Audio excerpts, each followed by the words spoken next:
descent. There's a Mont du Champ, which we saw in the Dauphiné the other week, which is a monstrous climb followed by a monstrous descent. And any gain you manage to get on the climb, you have to hang on to down the descent. So there's no point in being able to climb the Mont du Champ 2 minutes faster than, let's say, Richie Porte. If Richie Porte can ride down the far side 2 minutes faster than you, it equals out again. So you have to make that advantage stick. You've got to get down the hill. So do you think Chris Froome has been working on his descending then? Is that something, you obviously just talked about him coming down the hill and going fast. Has he worked on it technically to become a better descender? Absolutely, yeah. I mean, he's someone who pays attention to all the small details, and descending is a big, big detail. And the strange thing about great climbers often don't make great descenders, partly because they don't have to be great descenders, they're not making enough time. It's one of these counterintuitive things that it's often the sprinters who are the best descenders, because they're the ones stuck at the back, they're in the gruppetto. They're the ones desperately trying to make up time they've lost on the climb to get under the cut-off. Someone like Mark Cavendish, fantastic descender. Greipel is a fantastic descender. Kittle's a great descender. Some of the great climbers aren't. I think with Froome, the question for me is whether he's fearless or whether he is not even aware of the risks he's taking. I don't know. I mean, he's someone who has pushed himself, hasn't he, in his career to get to where he's got to from his background. No one else has come from that sort of background, so he's used to taking risks and pushing himself. But I don't know if he always realises quite how squeaky it gets. I think my feeling is yes, he probably does, because you don't have to fall off more than once or twice before you realise. I mean, and he's someone who definitely learns from experience. I think he's probably quite calmly and rationally decided that this is something that he has to improve. I think that he descended Mont du Champ in the Dauphiné with tremendous flair and a few squeaky moments, as you say, and I think part of that was sending out a message to people saying, look, don't think you're going to take me on the descent of anything. I will be here. And he said, oh, well, I haven't seen the descent. And certainly he must have looked out on the map, or they got a very thorough briefing from the car, because actually the team radio can't help you with the descent. If they're just behind you, they can see, they can call it off the side now.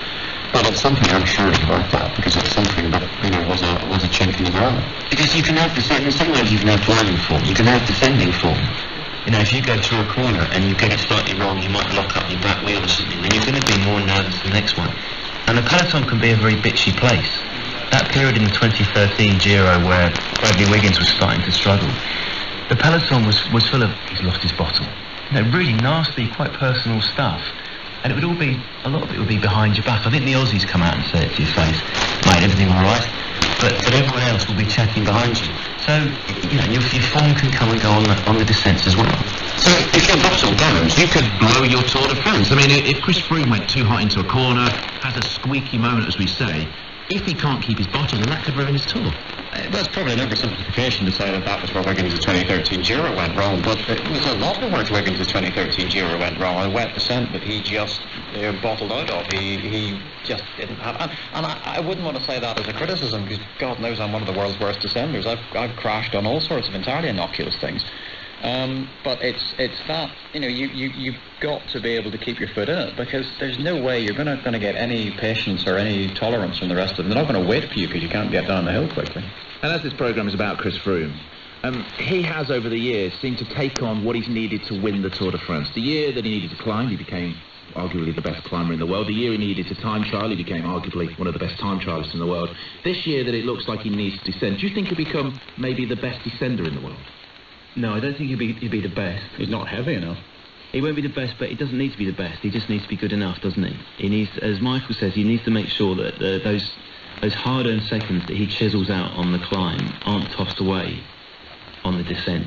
And look, a lot of the GC contenders will have slight issues with the descending. Richie Porte, apparently, will often leave a wheel's width or so, a wheel's length or so behind the guy he's chasing. He just likes a little bit of insurance going into the corner, so if the guy in front breaks a little bit late, he's got the space to go into. Riders who don't know will be diving in front of him. They'll be trying to nick that space. So a lot of them have these little issues. None of these riders are perfect riders, and that's where the fascination for us comes from. And just to get excited about this Tour de France, it means that, yes, we don't have summit finishes, but almost what happens after those summits could be as exciting as what's gone before it. Looking forward to it. So when it's all over in terms of competitive cycling, will you still see Froome tackling the odd mountain just for fun? I think the level of suffering stops. I think you're definitely not going to catch me doing massive sexual efforts for for half an hour straight up any mountain, but you'll definitely see me on a bike and still up there tackling climbs and just enjoying riding my bike. I mean, this year alone, I've really enjoyed, especially the days when I don't have intervals and I can just go and do a nice long ride and enjoy the scenery, enjoy the outdoors. I mean, those are all reasons I fell in love with the sport in the first place, and I think even once I retire, I'll still love the same things about cycling.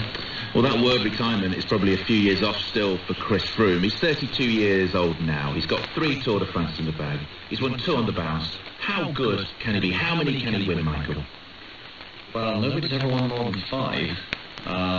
He probably isn't badly placed to try and push that on, but I think there's a mental toll to these kind of races. I think the reason that we've got 4 riders sitting on 5 Tour de France, I don't think it's a coincidence. I think it's very, very hard to win more than that, because mentally, to prepare again to do something you've already done 5 times, something you've proved you can do, that's tough.